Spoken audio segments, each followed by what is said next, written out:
अबे जल्दी बोल, कल सुबह पनवेल निकलना है। हाँ, तो कैसे हो सब लोग, welcome back to my channel. और आज हम एक बुक का रिव्यू करने वाले हैं जो लिखा गया है हमारे प्यारे शोएब भैया के द्वारा, जो कि है हमारा अनबर्बाद। तो ये बुक मुझे 14 तारीख को ही मिल गया था, 14 फरवरी को, लेकिन मैं 14 मार्च को, लेकिन मैं इसका रिव्यू एग्ज़ाम के बाद करने वाला था, जो कि हमारा ओवर हो गया है। 18 मार्च को हमारा लास्ट टाइम था, तो अभी मैं शांति से बैठ के इस बुक का रिव्यू करूँगा, ठीक है। तो आपको ये बुक अमेज़न या फ्लिपकार्ट में मिल जाएगा, बस 249 का कुछ है। और मैं ये वन ऑफ द फर्स्ट बंदा था जो ऑर्डर किया था और जिसको मिल भी गया था, ठीक है। तो लेट्स स्टार्ट। तो जब आप ये बुक खोलेंगे तो उसका पहला पेज में आपको देखने मिलेगा कि अनबर्बाद for the people who feel lost, ठीक है। जो लोग 10th के बाद कुछ डिसीजन ले नहीं पाते हैं और जिनको लगता है कि उनका ज़िंदगी बर्बाद होने वाला है, उन लोगों के लिए बुक प्रस्तुत किया गया है। इसमें लिखा गया है कि जैसे शोएब भैया ने अपनी 11वीं कक्षा को ध्यान से नहीं पढ़ा और उनको सीरियसली नहीं लिया, इसलिए उनका 11वीं बर्बाद हो गया। तो उनके लाइफ एक्सपीरियंसेस से वो हमें बताना चाहते हैं कि हमें अपना 11वीं कक्षा बर्बाद नहीं करनी चाहिए। वही इस बुक में है, उनके स्टोरी, उनके लाइफ एक्सपीरियंसेस और उनके स्टोरी के द्वारा, ठीक है। हमें देखने मिलता है कि हमें ये पब्लिश बाय शोभित निर्माण है, कोई और कंपनी द्वारा नहीं। उन्होंने खुद इसे पब्लिश किया है और अब तक एटलीस्ट 50,000 कॉपी तो सोल्ड हो गया होगा, जिसका हम अगर कैलकुलेशन करें तो उन्होंने बिना प्रॉफिट खाए उन्होंने 1.25 करोड़ कब सेल कर दिया, जो कि बड़ी बात नहीं है, उनका 1 महीने का सैलरी होगा। चलो देखते हैं, अभी बुक रिव्यू करेंगे, ठीक है।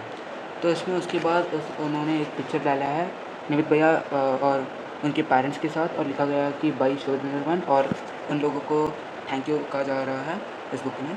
उसके बाद हमें कॉन्टेक्स्ट देखने मिलता है कि इतने ज़्यादा चैप्टर्स है पूरे के पूरे बुक में। हमें देखने मिलता है कि 7 चैप्टर्स है और उसके बाद हॉल करके कुछ सेशंस है, ठीक है। तो हम सीधा चलते हैं एक्सप्लेनेशन में।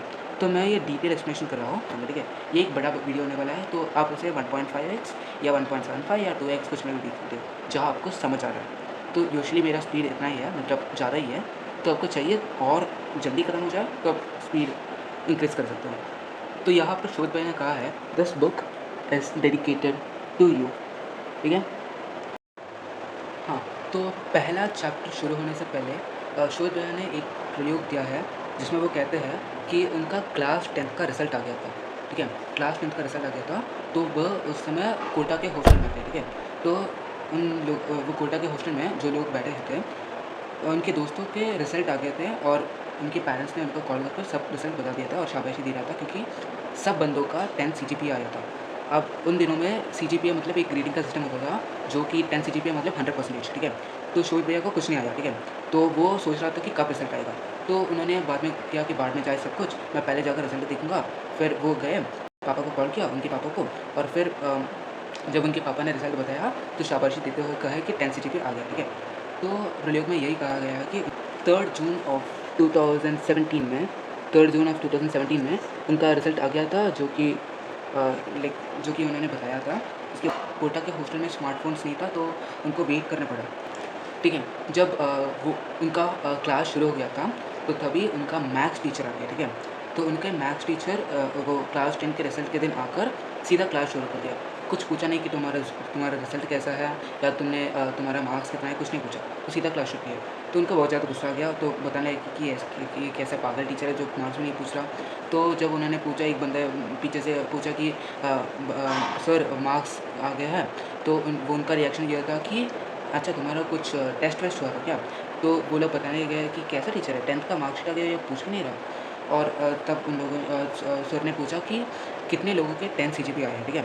तो शुभ भैया काफ़ी प्राउड फील करते हुए ये सोच रहे थे कि पूरे क्लास में तो मैं ही होऊंगा सिर्फ 10 सीजीपीए वाला। तो स्लोली ऐसे उठ रहे थे, तभी जब उन्होंने आगे पीछे देखा तो सारे बंदे के 10 सीजीपीए थे, ठीक है।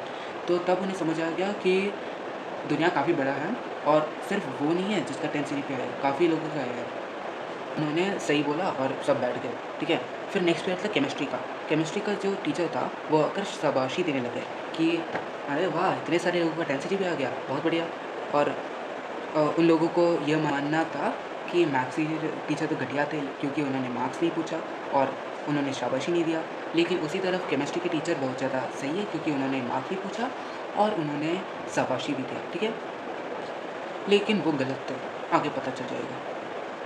तो जो कोटा के एचओडी थे ना, उन्होंने ये बताया था कि आईआईटी जाना है तो अपने स्टडी रूम की दीवार पर फॉर्मूला शीट, बुलेट पॉइंट सब लगा दो, और टारगेट है 99 प्लस परसेंटाइल लिख के चिपका दो, AIR 1 सब चिपका दो। और वही एचओडी बोल रहे थे। एचओडी का यह मानना था कि सब बच्चे पढ़ते तो है, लेकिन टॉपर और एवरेज स्टूडेंट में यह डिफरेंस है कि टॉपर कुछ गोल्डन पॉइंट्स का इस्तेमाल करते हैं जो एवरेज बच्चे इस्तेमाल नहीं करते। फिर शोभित भैया ने 2 एग्जाम्पल दिए, ठीक है, 2 एग्जाम्पल। उसमें यह बताया गया था कि 2 डिविजन्स है, ठीक है, 2 डिविजन्स है। शोभित भैया ने यह बताया कि 2 डिविजन्स है। तो बच्चा सब कुछ नोट कर देता है जो भी टीचर्स बोल रहे हैं क्लास में। दूसरा ये जो कुछ नोट नहीं करता। और शोभित भैया क्या थे? आप लोगों को लग रहा होगा कि वो पहला टाइप का होगा जो सब कुछ नोट कर रहा था, लेकिन गलत। शोभित भैया उस समय पर कुछ नहीं करते थे। उनको 10वीं क्लास के मार्क्स के बाद घमंड आ गया था कि वो कुछ नहीं करेंगे, वो ऐसे ही पास हो जाएंगे और टॉपर बन जाएंगे। लेकिन वो सबसे बड़ा मूर्ख था। और ये किस लिए था? क्योंकि उनके ऊपर घमंड या ओवर कॉन्फिडेंस का बला चढ़ चुका था, ठीक है। तो स्टूडेंट्स पूछ रहे हैं कि 10वीं कक्षा के रिजल्ट आने के बाद क्या कुछ भी नहीं हो सकते? तो शोभित भैया ये बताते हैं कि खुश होना एक तरफ है और उस खुशी पर घमंड रखना दूसरी तरफ है, ठीक है। तो सेल्फ कॉन्फिडेंस एक तरफ और चने के झाड़ पर चढ़ना एक तरफ, ठीक है। आप सबका मानना था कि 10 सीजी पे आ गया तो आईआईटी तो कंफर्म है, आईआईटी तो निकल जाएगा। चलो आपका आईआईटी निकल जाएगा, ये वो कहने लगे। लेकिन यह लाइन आईआईटी तो आप हो ही जाएगा क्योंकि 10 सीजी पे आ गया, ये उन्हें बर्बाद करने वाला था। तो चलो देखते हैं कैसे। और यह हम पढ़ने के बाद देखते हैं कि कैसे हम अपनी ज़िंदगी को अनबर्बाद कर सकते हैं, ठीक है। तो चलिए शुरू करते हैं।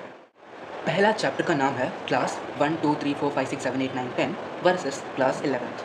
तो उन्होंने यह बोला है कि जितना तुम क्लास 1 से लेकर क्लास 10 तक पढ़ते हो, उतने सवाल तुम 11वीं कक्षा के पहले महीने में करोगे। और ये बात डराने के लिए नहीं है, ये बात तुम्हें अवेयर करने के लिए है कि तुम वहाँ जाकर डरना नहीं है, ठीक है।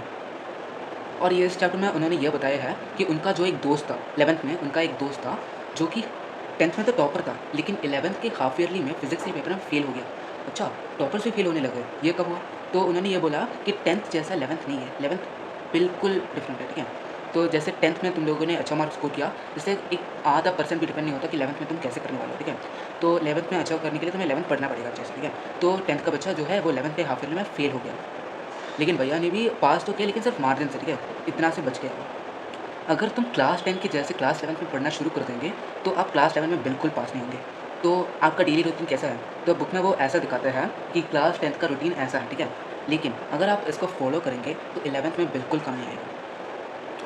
होमवर्क करना, क्लास वर्क करना, मॉड्यूल करना, ये सब चीज़ें एक तरफ, ठीक है, और रिविज़न करना, पढ़ना एक तरफ। तो 10th में हम क्या करते हैं, ज़्यादा समय हम इन चीज़ों को देते हैं, लेकिन 11th में जाकर हमें रिविज़न के लिए ज़्यादा समय देना पड़ेगा ताकि हमें दिमाग में ये फिट हो जाए कि हमें पढ़ना है, ठीक है।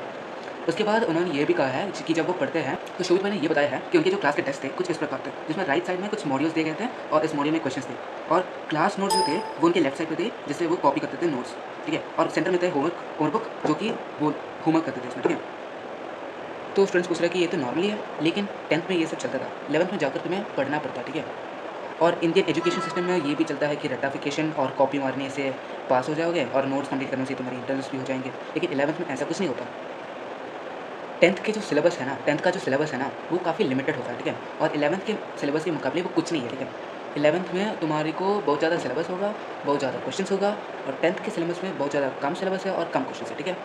और 11th जाकर बच्चे जो कहते थे कि ये 2 क्वेश्चन एनसीईआरटी के बाहर से आया था, वो वही लोग ये कहेंगे कि इतने क्वेश्चन सॉल्व कर लिए हैं कि कौन सा क्वेश्चन कहाँ से आएगा कुछ पता नहीं, ठीक है। मतलब इतने ज़्यादा क्वेश्चन सॉल्व कर लिए कि इनको पता नहीं कि कहाँ से क्वेश्चन आएंगे, ठीक है। और 11th का सिलेबस बहुत ज़्यादा है, इसलिए रट्टा मारने से ये कुछ सॉल्व नहीं होगा। कितना ही रट्टा मार लोगे तुम, 50 100 200, ये प्रतिदिन करना पड़ेगा तुम्हें, तो ये तो होने नहीं वाला। इसलिए कॉन्सेप्ट्स को स्ट्रॉन्ग रखो, ठीक है, क्वेश्चन तो सॉल्व हो जाएंगे। अगर तुम्हारे कॉन्सेप्ट सही है तो तुम्हारे क्वेश्चन तो ऐसे ही सॉल्व हो जाएंगे, ठीक है।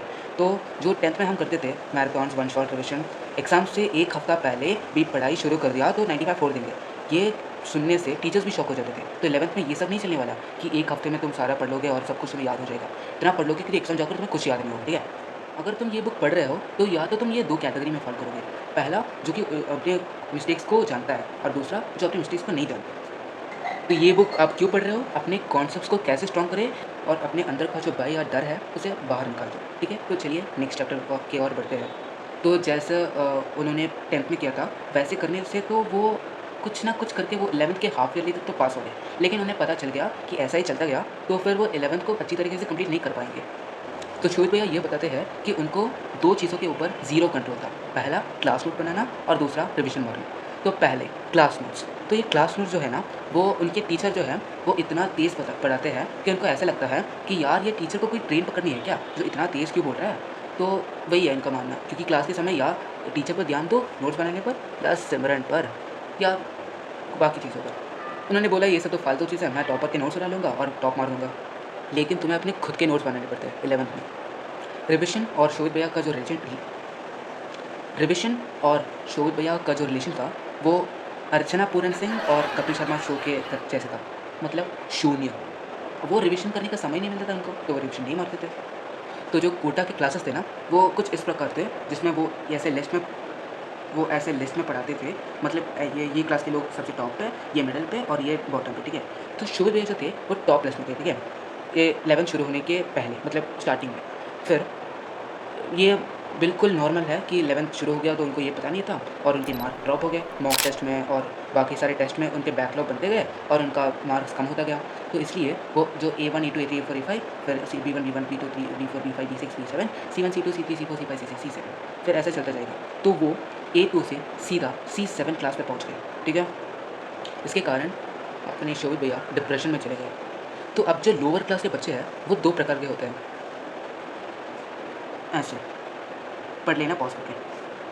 तो दूसरे चैप्टर का जो नाम था ना वो है शाहरुख खान द डॉन या फिर TCS सर। और जैसे डॉन ने ऐसे कहा ही है कि अगर किसी चीज़ को चाहो तो पूरी कायनात तुम्हें उनसे मिलाने की कोशिश में लग जाती है, ठीक है। कहते हैं अगर किसी चीज को दिल से चाहो तो पूरी कायनात उसे तुमसे मिलाने की कोशिश में लग जाती है। नितकार भी ऐसा बोलता है और वो कॉन्टेक्स्ट। तो फ्रॉम रियल टू रियल, ठीक है। तो उनके TCS सर जो थे ना वो थे एक 24 ईयर ओल्ड, हाँ सही सुना, 24 साल का लौंडा जो था IITN, जो कि उन्हें पढ़ाने वाले थे, जो कि एक 5-6 फुट का एक बंदा था जो सेमी हेयर था। उन्होंने एक ब्लैक ब्लेजर पहना हुआ था और डार्क ब्लू लेवी जीन्स, ठीक है। और उन्होंने आकर क्या किया, ब्लैक बोर्ड पर थर्मोडायनामिक्स लिख दिया। तो उन्होंने क्या बोला, एक पेज निकालो और ये लिख दो हेडिंग थर्मोडायनामिक्स नया पेज में। तो पहले 30 मिनट में पूरा का पूरा पेज या फिर पूरा ब्लैक बोर्ड फिल हो गया फॉर्मूलाज, कॉन्सेप्ट्स और क्वेश्चन से। 30 मिनट में बच्चों का हाथ दुखने लग गया और उनका सर फटने लग गया और सर पूछने लगे कि बस इतना ही, इतना जल्दी तक गए, अभी तो पिक्चर नहीं शुरू हुआ है, अभी तो ट्रेलर है, पूरा पिक्चर का भी बाकी है। फिर उन्होंने एक ऐसा रिविजन मारने का एक इतना अच्छा यूज़ किया ना, जो था चलो अब सारे बंदे अपनी आँख बंद करो, और जितना भी उन्होंने ये आधा घंटे में पढ़ाया था 7-8 मिनट में उसने पूरा का पूरा रिवाइज़ कर दिया। और ये शोभित भैया के दिमाग में हमेशा के लिए रह गया कि ये one of the best techniques है रिविजन मारने का। तो भाई साहब सिर्फ 5 से 7 मिनट में पूरा का पूरा जो पढ़ाया था वो याद भी कर लिया, इतना जल्दी, वाह TCS सर वाह। तो TCS सर ने ये बोला था स्ट्रैटेजी जो अब मैं तुम सभी को बताने वाला हूँ ना, उससे JEE का दुनियावी कॉम्पिटिटिव एग्जाम का दुनियावी तुम फोड़ सकते हो, ठीक है, ऐसे रिविजन करोगे तो अब घर जाना, एक बार पूरा का पूरा रिवाइज कर देना और सो जाना। सुबह उठकर एक गोरे पन्ने में सब कुछ लिख देना जो भी तुम्हें याद था। तो ये होता है एक अच्छा तरीका रिवाइज़ करने का, अपने अंदर से वो निकालने का जो तुम्हें पता हो या फिर तुम्हें पढ़ रखा हो। इससे तुम अपने खुद को चैलेंज कर रहे हो जो तुम्हें पता है वो बोलने के लिए, ठीक है। तो लिखना और ध्यान देना दोनों पॉसिबल नहीं है, लेकिन शोभित भैया लकी थे क्योंकि उनके पास 1000 रुपये का एक बटन फ़ोन था, ठीक है, हाँ वही नोकिया का। तो वो रिकॉर्डिंग ऑन करते थे और वो टीचर जो भी बोल रहा है वो सुनकर ध्यानपूर्वक सुनते थे। घर आकर वो फ़ोन का रिकॉर्डिंग ऑन कर नोट्स बनाते थे। नोट्स बनाने में वो इतना समय लगा देते थे कि हार्डवर्क करने में उन्हें कुछ और का ध्यान ही नहीं रहता था, ठीक है। और वो ये करते गए।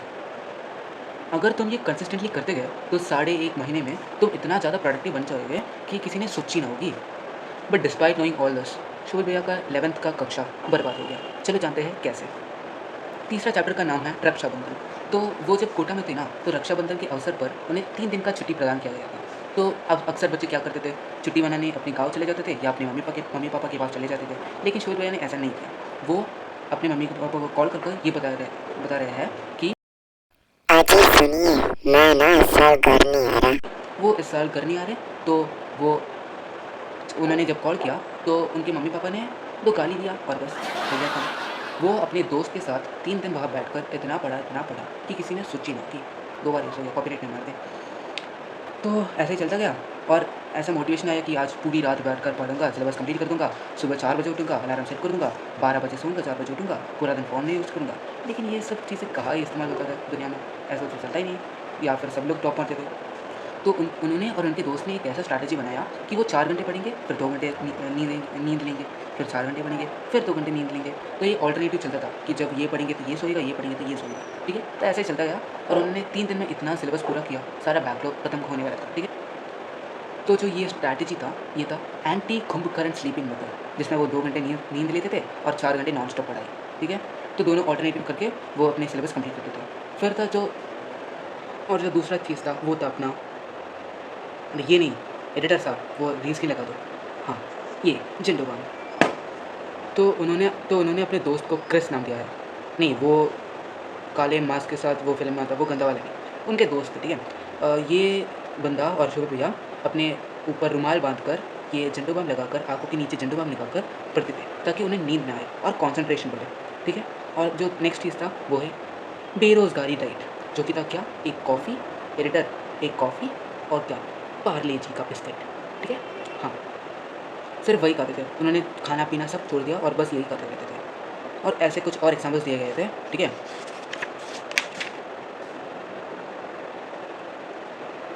और फिर शोएब भैया के जो वो टेस्ट हुआ था और जब उनके रिजल्ट आ गए तो उन्होंने जल्दी से जाकर क्रिश के साथ बैठकर बहुत चिल किया। क्यों? क्योंकि उनके 360 में से 115 मार्क आ गए, पढ़कर 3 दिन में पढ़कर, वो भी क्लास 11th में। बहुत बड़ी बात है ये। क्यों? क्योंकि उन्होंने अपना कॉन्फिडेंस लूज़ किया गया था और अभी खाना, नहाना, भागना, दौड़ना, हंसना, खेलना, कूदना सब कुछ छोड़कर बस पढ़ने पर ध्यान देकर उन्होंने ये मार्क अचीव किया था। तो उसके बाद उनको एक दोस्त मिल गया था, मतलब एक और नया बंदा, जो टॉपर भी था, खेलता भी था, कूदता भी था, नाचता भी था, गाता भी था, सब कुछ करता था, ठीक है। तो वो बंदा जो है वो अलग ही लेवल का ऑलराउंडर है, ठीक है। तो उस बंदे को जब उसने पूछा तो वो बंदा शोएब भैया को ये कहते हैं कि देख, तू 24 घंटे मत पढ़ा कर, ठीक है। तू सब कुछ करा कर, जैसे खेलना, कूदना, खाना सब करा कर, सब कुछ छोड़ मत दे। तो शोएब भैया ये सुनकर बहुत ज़्यादा गुस्सा हो गया और ये सोच लगे कि ये बंदा तो मेरे कॉन्फिडेंस से जल रहा है और ये मेरे से ज़्यादा हार्डवर्क नहीं कर सकता। तो उन्होंने यह बताया कि ये तो मुझसे ज़्यादा जलता है, तो मैं और पढ़ूंगा और इसे फोड़ दूँगा, ठीक है। वो इतने पढ़ने में व्यस्त हो गए कि जब उनकी मम्मी ने कॉल किया, हेलो शोभित उठा कि नहीं, या आज भी स्कूल मिस करा, तो वो बोल रहे हैं हाँ, इस सवाल में मैं शुरू में एक्स लगा दूंगा तो वो कॉम्प्लिकेटेड हो जाएगा, इसीलिए मुझे एंड में करना पड़ेगा। तो उनकी मम्मी भी बहुत ज़्यादा खुश हो गए कि वो पढ़ रहा है, लेकिन नाराज़ भी थे क्योंकि वो हमेशा पढ़ रहे थे। फिर बच्चे पूछ रहे हैं कि भैया ये तो सही नहीं है ना। तो भैया कह रहे हैं कि पूरा तरीके से तो पता नहीं, लेकिन फिज़िकली तो पता नहीं, लेकिन मेंटली इसने पूरा का पूरा हेल्थ खा डाला है। क्यों? क्योंकि तुम्हारे थॉट्स, तुम्हारे ओपिनियंस मैटर करते हैं, एक्नॉलेज तो करना पड़ेगा तुम्हें। लेकिन एक बार लंच में शैलेंद्र नाम का दोस्त मिल गया, जो कि स्टूडेंट ऑफ द ईयर था, जो 24 घंटे में सब कुछ करता था, जो कि मैंने बताया गया है कि वो एक दोस्त है जो सब कुछ करता था। और वो अपने फ़ोन प्लेयर में यो हनी सिंह का गाना सुनते हुए ये पोस्टर लगाते हैं। तो ये पता करने के लिए वो किसी और दोस्त के ग्रुप में चला गया, ठीक है। तो ये दोस्त के ग्रुप में क्या चलता था, 3 बंदे थे, 3 गुजराती बंदे, और दिवाली का माहौल था। तो क्या हुआ कि पहला बंदा IIT खड़गपुर में था, IIT खड़गपुर में था, ठीक है। दूसरा बंदा टॉप बैच में था जो PDPU कर रहा था। तीसरा बंदा अपने खुद के पैशन प्रोजेक्ट कर रहा था, ठीक है। तो वो सोच रहा था कि ऐसा कैसे कर रहे हैं, तो मैं भी जाकर पता लगा दूँ। तो वो गए और जब वो 100 बुक पढ़ते थे, ये लोग सिर्फ एक ही बुक में काम करते थे, कोचिंग के बुक पूरा कंप्लीट करते थे। और जब ये 4 घंटे सोते थे तो ये तो आराम से 7 से 8 घंटे सोता था। जब ये आधा घंटा भी समय बर्बाद होने के लिए बोलते थे, खाना भी समय का बर्बादी है, ये लोग तो आराम से 1-2 घंटे लेकर खाना खाते थे। And despite all these people are still in the top ranks in IIT। तो तब उन्हें यह महसूस हुआ कि गधा मजदूरी से अलावा उनको स्मार्ट वर्क भी थोड़ा बहुत करना पड़ेगा। तो हमेशा याद रखना कि हाफ नॉलेज इज़ डिवास्टेटिंग। फिर उनका जर्नी शुरू हुआ 11th बर्बाद से 12th आबाद। 4था चैप्टर शुरू होता है जिसका नाम है ज़ील पटेल। तो इस चैप्टर में ये बताया गया कि उनका एक और दोस्त है और ये बंदा जो नोट्स लिखता है वो कहता है कि शोएब भैया को नोट्स बनाने के लिए। शोएब भैया कहते हैं कि मैं तो नोट्स बनाता हूँ, लेकिन जब वो ज़ील पटेल के नोट्स देख के तो क्या नज़र आता है, खिचड़ी, ये वाला नहीं, ये वाला पूरा का पूरा नोट्स में पूरा का पूरा खिचड़ी बना रखा है। मतलब जैसे उन्हें समझ आता है, किसी और को समझ आने या ना आने वो उनका कुछ फ़ायदा नहीं, बस उन्हें समझ आना चाहिए कि उन्होंने क्या लिखा है।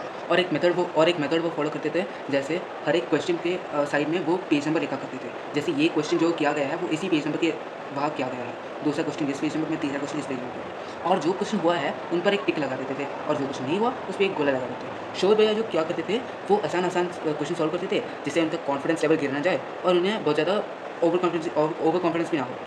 जो टिक करते थे वो आसान क्वेश्चंस होते थे जो सॉल्व करते थे, लेकिन जो ज़ील पटेल था वो सिर्फ एक ही बुक फॉलो करता था, अपनी कोचिंग की बुक, और दूसरा कोई बुक हाथ भी नहीं लगाता था। जो शोध भैया वो गोला लगाते थे वो छोड़ देते थे, लेकिन वो अभी भी छोड़े रहते हैं, वो अभी भी छोड़ रखे हैं। लेकिन जो ज़ील पटेल है उनने वो गोले वाले क्वेश्चंस को समय देकर उन्हें अंडरस्टैंड कर वो क्वेश्चन सॉल्व किया, ताकि जब वो डिफ़िकल्ट क्वेश्चन भी एग्जाम में आए तो वो कर सकें। ज़ील एक 16 साल का बहुत ज़्यादा मेहनती लड़का था जो अपने डाउट्स को विदिन 12 घंटे में सॉल्व करने का पूरा कोशिश करता था। तो स्टूडेंट से एक और सवाल पूछते थे कि भैया ये तो गूगल में मिल जाएगा, लेकिन उस समय में स्मार्टफोन्स नहीं था। फिर भी अगर तुम्हें वो क्वेश्चन सॉल्व करना है और गूगल से तुम सॉल्व करोगे, गूगल में तो हज़ारों सॉल्यूशन मिल जाएंगे, और जो टीचर ने बताया गया वो सॉल्यूशन है वो सेम टू सेम तो नहीं मिलेगा, इसलिए वो टीचर से मांगते थे सॉल्यूशंस। तो एक एग्जाम्पल देते हैं, ठीक है। एग्जाम्पल ये है कि एक विलेज है, ठीक है, एक गाँव है, वहाँ एक पानी का शॉर्टेज हो गया, ठीक है।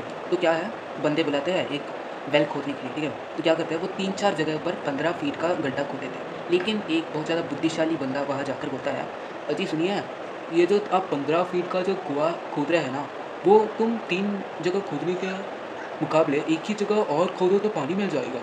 तो दूसरे बंदे वो सुनकर हैरान हो गए और लगे काम पे। तो एक जगह वो पकड़ लिया और 45 फीट को नीचे कूद गया, तो क्या हुआ, पानी मिल गया। तो वैसे ही सूर्य ये बोलते हैं कि आप 100 या 200 बुक एक साथ सॉल्व कर रहे हैं, लेकिन इफेक्टिव नहीं है।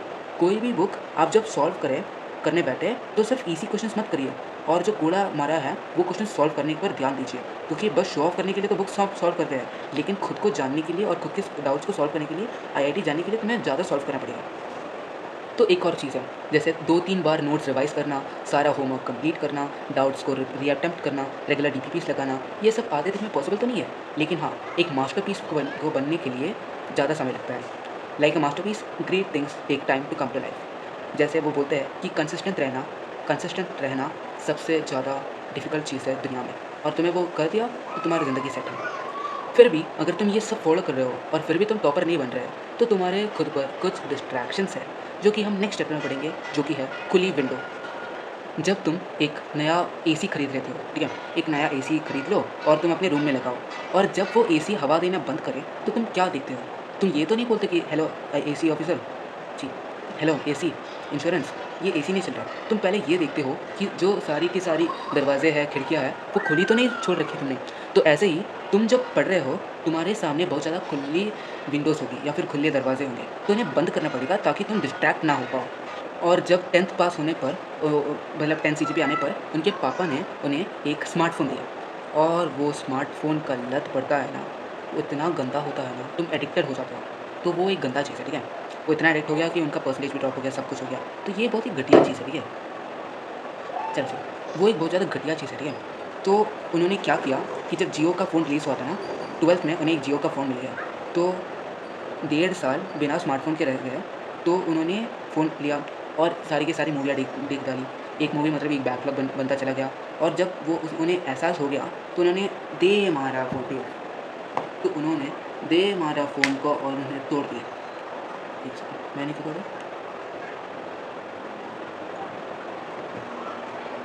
हाँ, मतलब उन्होंने यही किया, एक फ़ोन को वुडन स्टूल के नीचे दबाकर तोड़ दिया। पिक्चर यहाँ पर, ठीक है।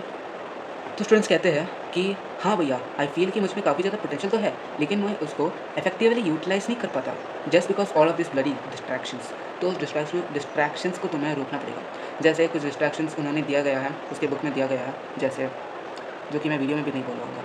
तो वही बस यही चीज़ है जो शोध भैया अपने जो वीडियोज़ में नहीं कह पाते, बस इतना ही है। बाकी बुक में जो भी कहा गया है, अगर तुम शोध भैया को रेगुलरली फॉलो करते हो और हर एक वीडियो देख रहे हो, तो तुम्हें इतना तो पता चल ही गया होगा कि सब कुछ तो वीडियो में कवर है। बस ये कुछ चीज़ें हैं जो वो वीडियो में नहीं कर पाते, पर मैं भी नहीं कहूँगा, ये चीज़ है, ठीक है। तो ये सब डिस्ट्रैक्शन को तुम्हें छोड़ना पड़ेगा, ठीक है। तो जब वो एक इंटरव्यू में गए, तो कुछ बच्चों से सवाल पूछ रहे थे कि फ़ोन क्यों चाहिए। जब पुराने ज़माने में जब आईआईटी जेईई निकाला गया था, तब आईफ़ोन के बिना भी चल जाता था काम। तो बच्चे कुछ डाउट पूछे चले गए, जैसे भैया कोचिंग मटेरियल और डीबीबी टेलीग्राम में आते थे, तो फ़ोन के बिना एक्सेस नहीं कर पाएंगे। भैया अगर कोई कॉन्सेप्ट क्लास में समझ नहीं आया तो वीडियो लेक्चर देख लेंगे, लेकिन भैया सब समय डाउट पूछने में डर लगता है। What if they laugh at me. भैया मेरी क्लास तो ऑनलाइन होती है, बिना स्मार्टफोन के इट्स नॉट पॉसिबल यार। तो शोध ये सब सुनकर सबका सोल्यूशन देते हैं। जब बुक रीड करोगे तो तुम्हें पता चली जाएगा। फिर वो बता रहे हैं कि बट भैया मैं तो ऑलरेडी एडिक्टेड हूँ, अब क्या करूँ। फर्स्ट ऑफ ऑल कंग्रेचुलेशंस बेटा, तुम्हें पता है कि तुम एडिक्टेड हो, और ये बहुत अच्छी चीज़ है कि तुम कंफर्म कर रहे हो और अब तुम उसे सुधारने का मेहनत कर रहे हो। तो वो कुछ मेथड्स बता रहे हैं जिससे तुम अपने डिस्ट्रैक्शन को छोड़ सकते हो। जैसे बाहर में जाए फ़ोन, कुछ फ़र्क नहीं पड़ना चाहिए। अगर ये फ़ोन बाहर में भी चला गया तो तुम्हें कोई फ़र्क नहीं पड़ना चाहिए, ठीक है? मुझे डिस्टर्ब मत करो। जो सोशल मीडिया है, गेम है, न्यूज़ है, जो मुझे डिस्टर्ब मत करो, ये मोड जो है उसे ऑन रखो, ठीक है? जिससे तुम्हारा सोशल मीडिया, गेम्स और जैसे काफ़ी सारे चीज़ें हैं तुम्हें डिस्ट्रैक्ट ना कर पाए। तो तुम्हारे फ़ोकस को तुम्हें हाईजैक कर पाने के लिए अलाउ नहीं करवाना है, ठीक है? और तीसरा है मस्ती करो, चिल करो, सब कुछ करो, लेकिन डिस्ट्रैक्ट मत हो काफ़ी समय के लिए। Important, replacing old habits take time and effort, do you have patience required for doing it? हाँ, तो इसके अगले जो चीज़ है वो मेरा स्टोरेज फुल हो गया, तो इसके बाद मैं एक और बार रिकॉर्ड करके डालूँगा। यहाँ तक मैं पार्ट 1 रख रहा हूँ, ठीक है? Okay, thanks for watching.